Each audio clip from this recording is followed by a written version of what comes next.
Tuhan bersamamu.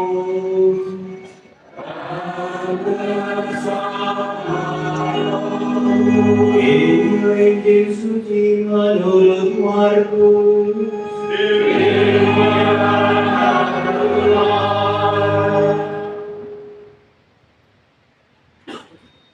Sekali peristiwa, Yesus mengutus murid-muridnya mewartakan Injil. Setelah menunaikan perutusannya, mereka kembali berkumpul dengan Yesus dan memberitahukan kepadanya semua yang mereka kerjakan dan ajarkan. Lalu Yesus berkata kepada mereka, "Marilah kita menyendiri ke tempat yang terpencil dan beristirahat sejenak. Sebab memang begitu banyaknya orang datang dan pergi, sehingga makan pun mereka tidak sempat." Lalu berangkatlah mereka dengan perahu menyendiri ke tempat yang terpencil. Tetapi pada waktu mereka bertolak, banyak orang melihat mereka dan mengetahui tujuan mereka. Dengan mengambil jalan darat, bergegas-gegaslah orang dari semua kota ke tempat itu, sehingga mereka mendahului Yesus dan para muridnya. Ketika mendarat dan melihat jumlah orang yang begitu banyak, bergeraklah hati Yesus oleh belas kasihan kepada mereka, karena mereka seperti gembala, seperti domba yang tidak mempunyai gembala. Lalu mulailah Ia mengajarkan banyak hal kepada mereka. Berbahagialah orang yang mendengarkan sabda Tuhan dan tekun melaksanakannya.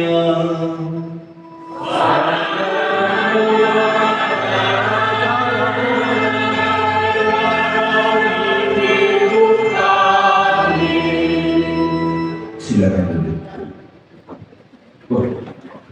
Ini sudah selesai soal dulu.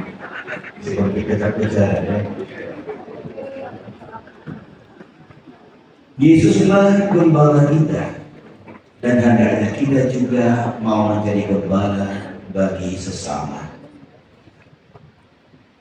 Bagaimana kepanasan yang di luar?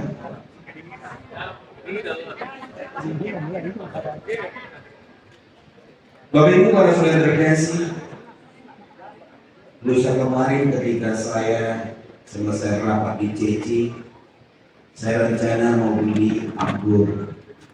Ya, selesai makan, lalu mau beli anggur misa, bukan anggur merah ya, anggur misa.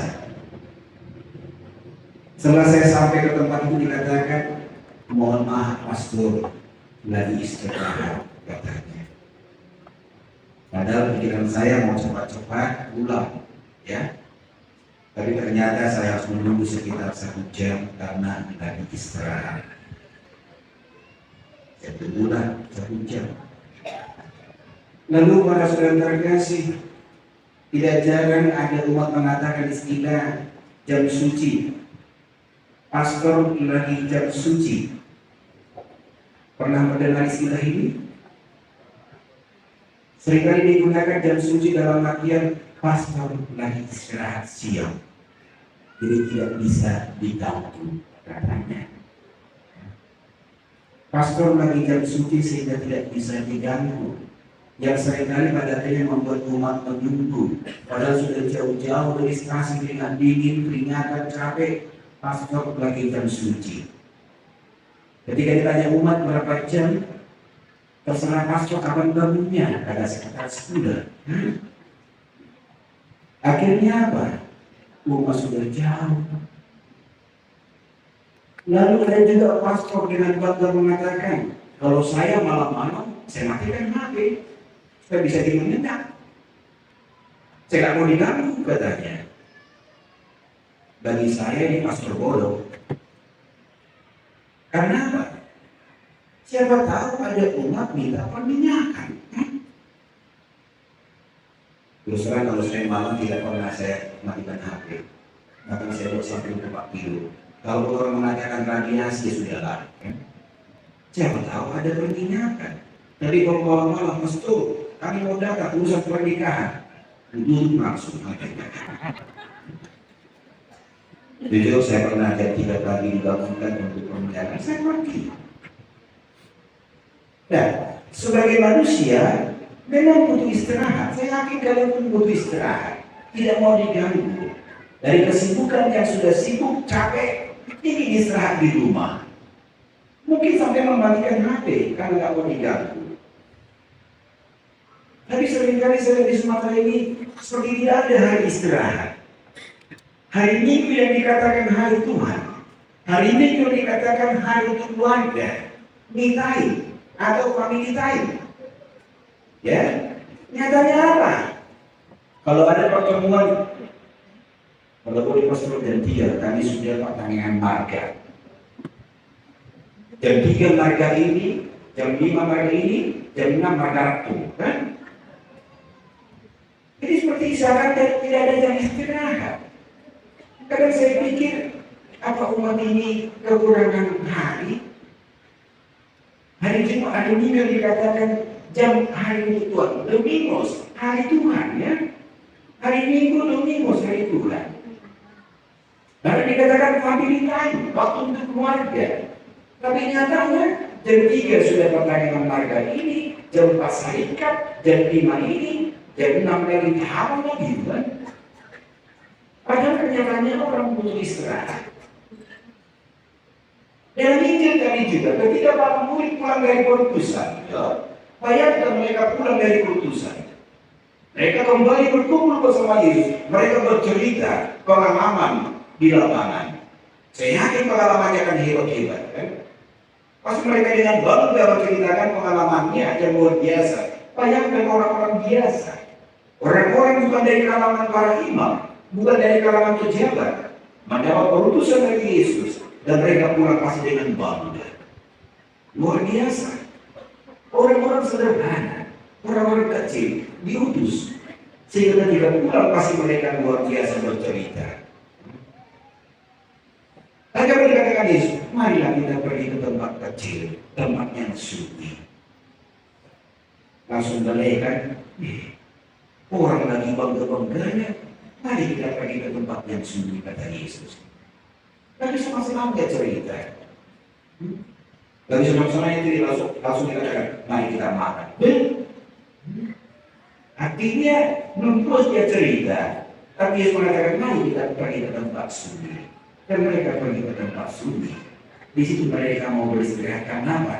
Karena dikatakan sampai makan pun mereka tidak sempat. Begitu sibuknya. Namun apa yang terjadi? Ketika sampai di tempat yang mereka tuju, orang-orang sudah lebih dahulu berkumpul di tempat itu. Yang harusnya adalah istirahat. Tapi ketika Yesus melihat mereka itu, tergeraklah hati Yesus.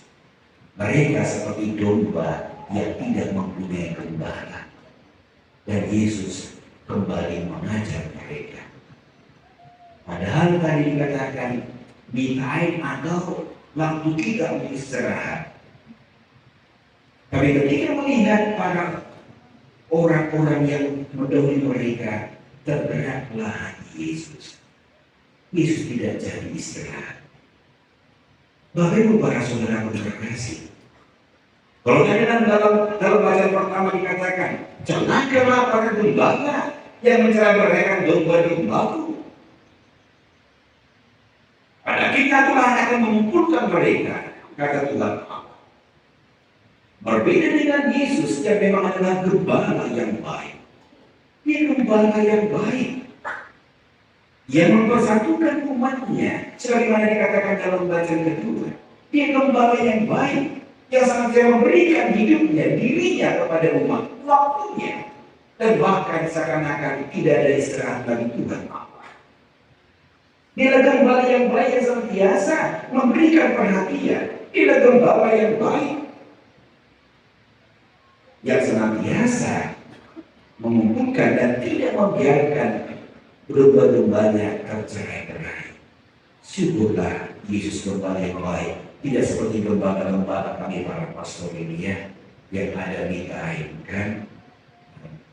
Ada pernah saya katakan, pastor, tadi ada rumah datang, terus kok saya panggil, nah pastor kan tidur katanya. Dalam hati, saya nggak tidur, saya duduk di kamar bikin saya kan. Tapi bagi jalan rumah, memang orang itu istirahat yang tidak bisa diganggu. Tapi puji Tuhan, oh Yesus adalah sungguh Tuhan Allah, Gembala yang baik, yang tidak pernah mengatakan tidak, yang tidak pernah istirahat untuk domba-dombanya. Dia akan senantiasa menemui, dia akan senantiasa mengumpulkan, dia senantiasa melindungi, dia tidak akan pernah membiarkan domba-dombanya pulang dengan kecewa. Oleh karena itu para saudara kasih, sekarang menjadi persoalannya, maukah kita menjadi domba-domba sang gembala yang sangat baik, senantiasa datang kepada dia, senantiasa kapanpun datang kepada dia. Seringkali orang mengatakan dari saya kadang aneh ya, jam suci yang baik untuk berdoa adalah jam sekian.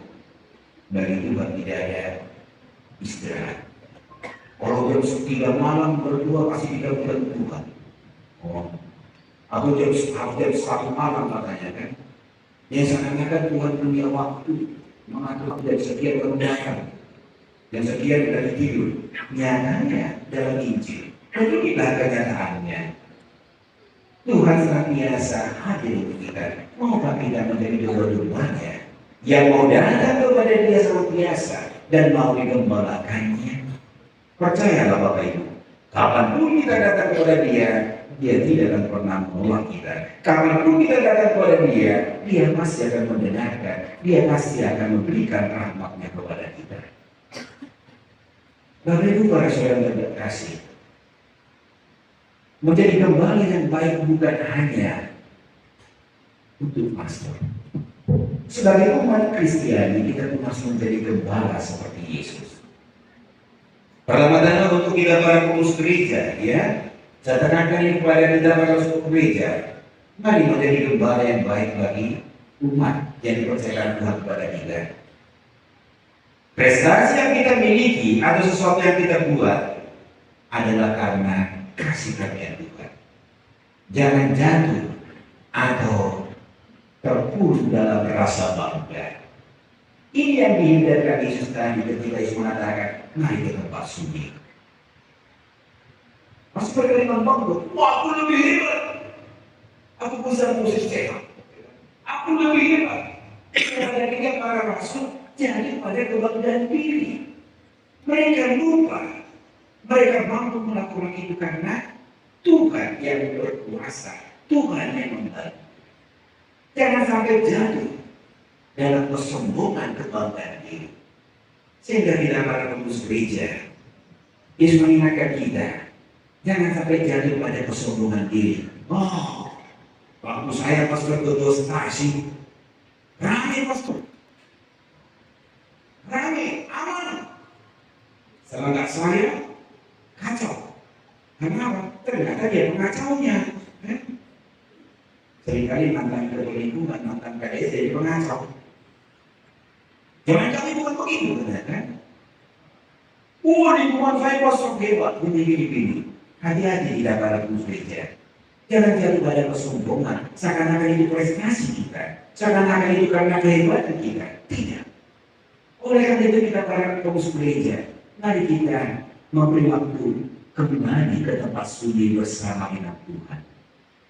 Mari para pengurus, pernahkah memberi waktu untuk Tuhan, berkumpul dengan Tuhan dalam kesunyian diri, mengambil waktu untuk berdoa, mengambil waktu untuk berenung bersama Tuhan? Nyatanya apa? Saya yakin tidak. Coba kalau dibuat rekoleksi pengurus gereja, mana ada hadir? Mana kita hadir pengurus gereja kalau ada rekoleksi pembinaan para pengurus gereja? Saya yakin dari 100 hanya 30 yang mau. Padahal kita harus kembali kepada Yesus.